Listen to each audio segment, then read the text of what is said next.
Cuando mi marido decidió por mí dónde pasaría todo el verano, hice lo que él nunca habría imaginado. Hay frases que caen en una casa como un rayo en pleno silencio. Frases que parecen tan simples que uno casi podría dejarlas pasar. Excepto que lo cambian todo. Ese día, Svetlana estaba sentada en la cocina, una taza de té entre las manos, mientras una lluvia fina resbalaba lentamente por la ventana. Era una de esas tardes grises de junio en las que todo parece tranquilo, casi banal.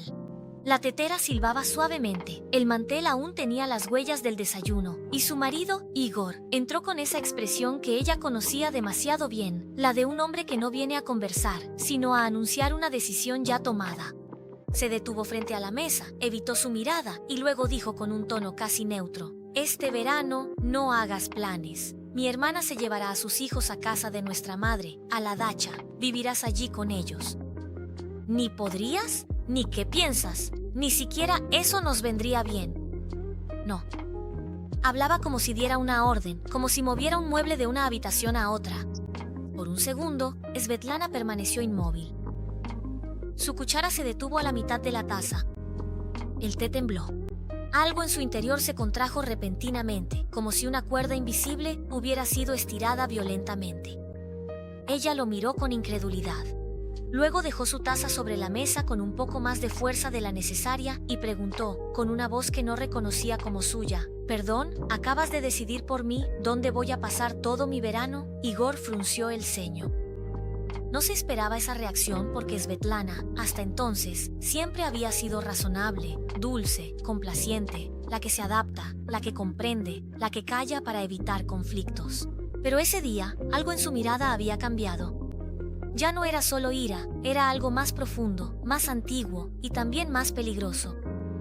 Era una mujer que por fin empezaba a despertar. Igor suspiró, molesto. «No es para siempre, solo son 3 meses, nada más. Larisa tiene demasiado trabajo, mamá no podrá encargarse sola de los niños, y tú siempre has dicho que te gusta el campo». Svetlana se levantó de un salto. «Dije que me gustaba nuestra casa de campo, Igor, no que quisiera convertirme en la niñera gratuita de los hijos de tu hermana durante todo el verano. ¿Quién te dio derecho a disponer de mi tiempo como si mi vida te perteneciera?» A partir de ese momento, el aire en la cocina se volvió irrespirable. La lluvia golpeaba con más fuerza contra los cristales, como si el propio cielo contuviera la respiración. Igor alzó la voz. Habló de la familia, del deber, de la ayuda mutua, de su hermana, de sus sobrinos, pero ni una sola vez, ni una sola, habló de ella, ni de sus deseos, ni de sus planes, ni de lo que ella sentía.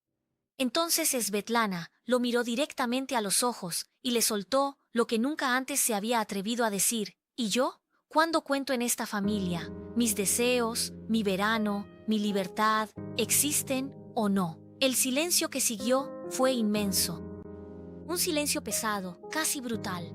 Igor no entendía, o peor aún, ni siquiera veía qué era lo que había que entender. Para él, esa decisión era lógica, natural, evidente. Como si, desde siempre, hubiera asumido que Svetlana estaría ahí para suplir las carencias, resolver los problemas, hacer girar el mundo de los demás, mientras ella ponía su propia vida entre paréntesis. Cuando él salió de la cocina dando un portazo, ella se quedó sola frente a la ventana, con las manos temblorosas y las lágrimas subiéndole a los ojos a pesar suyo. Pero no eran solo lágrimas de rabia, eran lágrimas de lucidez. Porque en ese preciso instante comprendió que la verdadera herida no venía solo de esa dacha, ni siquiera del verano que querían arrebatarle. No, lo que le desgarraba el corazón era darse cuenta de que llevaba años desapareciendo en su propia vida. Esa noche casi no durmió.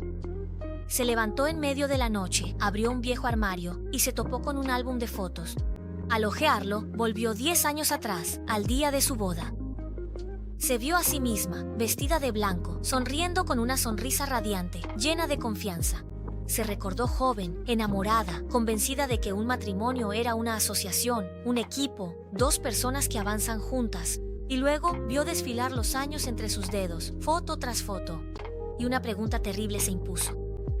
¿En qué momento había dejado de existir como persona plena para convertirse simplemente en la esposa de Igor? Al principio, él solía decir: «Somos un equipo». Pero con el tiempo, el equipo se había transformado en algo mucho más desequilibrado. Él decidía, ella seguía, él marcaba el camino, ella se las arreglaba para no estorbar. Él imponía suavemente sus prioridades, sus costumbres, sus necesidades, su familia, sus elecciones. Y ella, sin siquiera darse cuenta, había aprendido a ceder, a renunciar, a silenciar sus propios impulsos. Se había dicho que eso era amar, que eso era ser una buena esposa, que eso era construir una familia. Pero esa historia de la dacha había abierto una grieta inmensa. De repente le revelaba todo lo que había aceptado durante años. Las clases de fotografía a las que había renunciado porque Igor pensaba que eran inútiles. El viaje que nunca hizo con sus amigos porque él quería que se quedara en casa. Los pequeños proyectos personales constantemente postergados para más tarde. Incluso su trabajo, que organizaba según los horarios, las necesidades y los estados de ánimo de él. Y cuanto más lo pensaba, más la atravesaba una verdad brutal. No la habían borrado de golpe. Ella misma se había dejado borrar lentamente, día tras día, concesión tras concesión. Al día siguiente, cuando Igor le volvió a hacer la pregunta, ella le respondió, «No iré». Él la miró como si acabara de hablar en un idioma desconocido. Luego explotó. «Larisa cuenta con nosotros», lanzó. Y ahí, Svetlana respondió con una calma glacial, «No, ella cuenta conmigo. Tú ya decidiste que sería yo. ¿Por qué no vas tú? ¿Por qué no pasas el verano allí con los niños?» Entonces él gritó la frase que ella nunca olvidaría, «Porque yo trabajo. Soy yo quien mantiene a esta familia». Esas palabras fueron como una bofetada fría, clara, humillante, aun cuando ella también trabajaba, aunque fuera desde casa, aunque fuera menos visible, menos reconocido, menos valorado. En ese instante algo se rompió definitivamente. Quizás no el amor, pero sí la ilusión de ser respetada, la ilusión de ser considerada como una igual, la ilusión de ser vista. Los días pasaron, pesados y tensos. Apenas se hablaban. Las comidas transcurrían en un silencio denso. La casa, antes familiar, le parecía cada vez más extraña. Svetlana empezó a pensar en su juventud, en aquella chica que había sido antes del matrimonio. Una chica que soñaba con viajar, escribir y fotografiar el mundo.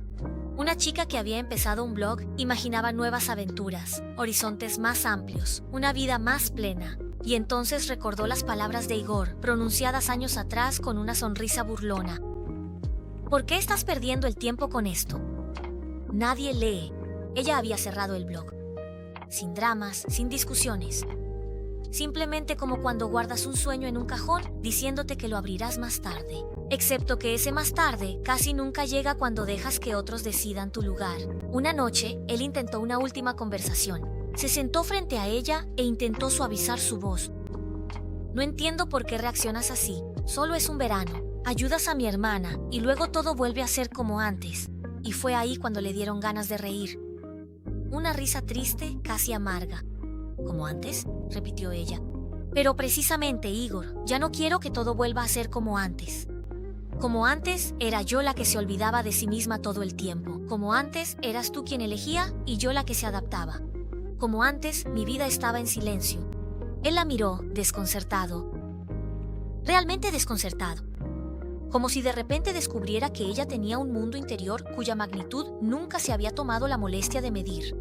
«Pensé que eso te convenía», terminó murmurando. «Pensé que te gustaba ser así. Dulce, atenta, familiar». Esa frase le atravesó el corazón porque lo contenía todo. Él la había encerrado en una imagen cómoda, una imagen útil, una imagen tranquilizadora. Pero esa imagen no era ella.